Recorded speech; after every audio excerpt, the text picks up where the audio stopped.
कांदा लसूण विरहित भाज्या करायचं म्हटलं की आपल्याला फार प्रश्न पडतो, ती भाजी चव होते का नाही.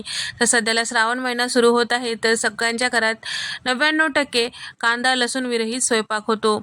या पद्धतीने तुम्ही एकदा वाटण करून ठेवताल तर सुक्या भाज्याला रस्स्या भाज्याला तुम्हाला नक्कीच उपयोगी पडेल.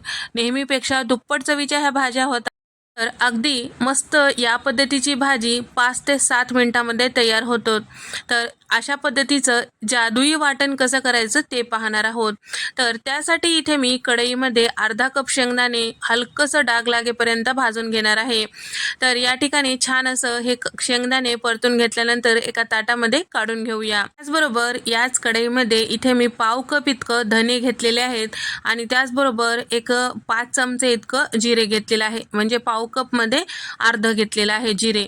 आणि सोबतच या ठिकाणी 2 चमचे मगजबी, 5 ते 6 विलायची, 4 ते 5 लवंगा, 7 ते 8 काजू आणि 1 चमचा काळे मिरे, 1 चमचा शहाजिरा टाकून घेतलेला आहे. सगळे जिन्नस छान असं खमंग वास येईपर्यंत भाजून घ्यायचं. तेल वगैरे वापरायचं नाही, कारण याला आपल्याला जास्त दिवस टिकून राहण्यासाठी तेलाचा वापर करायचा नाही. आणि त्याचबरोबर पाव कप इथे मी कढीपत्त्याची पानं टाकून घेतलेले आहे, पाव कप तीळ आणि पाव कप इतकं सुकं खोबरं मिक्सरला बारीक असं फिरवलेलं यामध्ये टाकून घेतलेलं आहे. सगळे जिन्नस छान असं परतून घेतलेलं आहे. खमंग वास येईपर्यंत छान कुरकुरीत होईपर्यंत परतून घ्यायचं आहे, जेणेकरून आपला मसाला खराब होणार नाही. छान असं परतून घेतल्यानंतर आता यामध्ये टाकत आहे फुटाण्याची डाळ किंवा डाळ. पाव कप इतकं फुटाण्याची डाळ टाकून घेतलेली आहे. तर फुटाण्याची डाळ आधीच भाजलेली असते, त्यामुळे सगळ्यात लास्टला टाकलं तरी काही हरकत नाही. फक्त याला कुरकुरीतपणा येण्यासाठी लास्टला टाकून भाजून घ्यायचं. त्यानंतर यामध्ये सुरुवातीला भाजून घेतलेले जे शेंगदाणे होते ते सुद्धा टाकून घेतलेलं आहे. सगळे जिन्नस मिक्स केलेलं आहे. थंड झालं की मिक्सरच्या भांड्यामध्ये टाकायचं आणि त्यानंतर अगदी बारीक असं हे पावडर तयार करून घ्यायचं, म्हणजेच मसाला तयार करून घ्यायचं.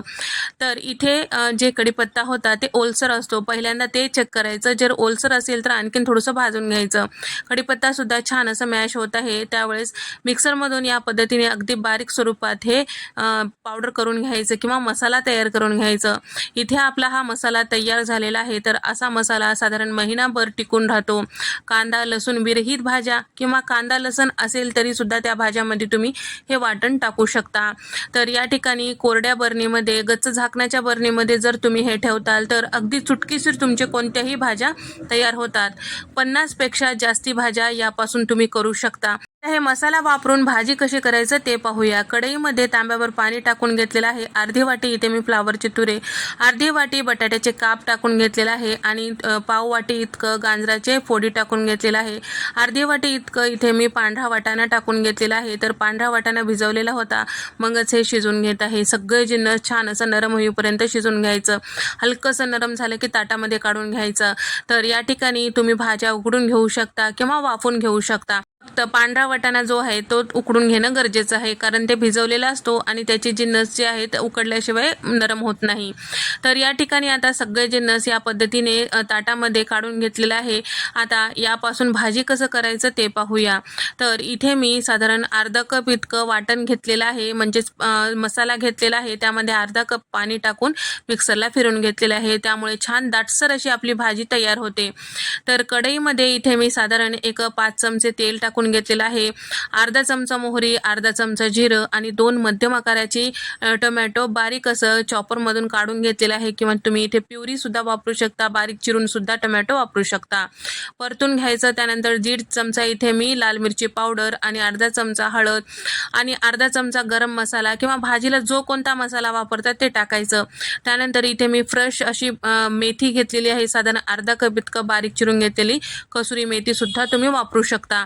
त्यानंतर जे शिजवलेल्या भाज्या आहेत ते सगळं यामध्ये टाकून घ्यायचं आणि त्याचबरोबर यामध्ये थोडीशी कोथिंबीर टाकून घ्यायचं आणि तयार करून घेतलेलं जे वाटण होतं ते मिक्सरला फिरवलेलं ते यामध्ये टाकून घ्यायचं आणि त्याचबरोबर चवीपुरतं मीठ टाकायचं. आपण वाटणात वगैरे मीठ वगैरे टाकलेलं नव्हतं, फक्त मिक्सरला फिरवलेलं होतं. त्यानुसार भाजीला जेवढं मीठ लागते त्यानुसार तुम्ही हे मिठाचं प्रमाण टाकू शकता.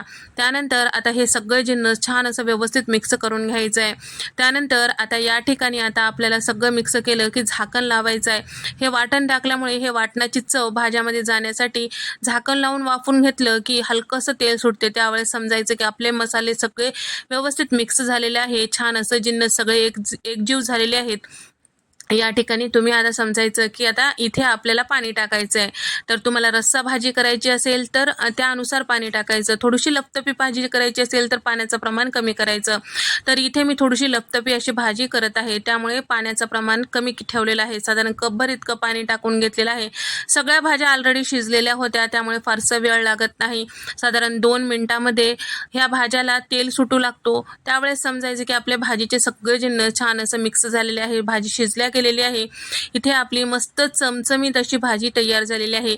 याऐवजी तुम्हाला तर या ठिकाणी भाज्या मिक्स करून हे भाजी करून दाखवलेली आहे, किंवा तुम्हाला फक्त वांग्याची किंवा बटाट्याची किंवा भेंडीची आणि त्याचबरोबर शिमला मिरचीची, तोंडुळ्याची अशा भाज्या थोडीशा लफतपी करायच्या असतील तर भाज्या थोडंसं परतून घ्यायचं. हलकंसं तेलामध्ये परतून घेतलं की नरम झालं की मिक्सरला हे वाटण फिरून घ्यायचं. तर मी घेतलेल्या भाजीचं प्रमाण साधारण 300 ते 350 ग्राम होतं. पाव किलो भाजीला पाव कपपेक्षा थोडंसं जास्ती घेतलं तर पुरेसं होतं. तर तुम्ही कोरड्या भाज्या किंवा सुक्या भाज्या करत असाल तर भाज्या सुरुवातीला वाफून घ्यायचं. मीठ, मिरची पावडर सगळं टाकलं की लास्टला एक 2-3 चमचे हे वाटण टाकलं की तुमची भाजी नेहमीपेक्षा दुप्पट चवीची होते. व्हिडिओ आवडल्यास व्हिडिओला लाईक करा, शेअर करा, सबस्क्राईब करायला विसरू नका. नंतरच्या रेसिपीमध्ये भेट देऊयात.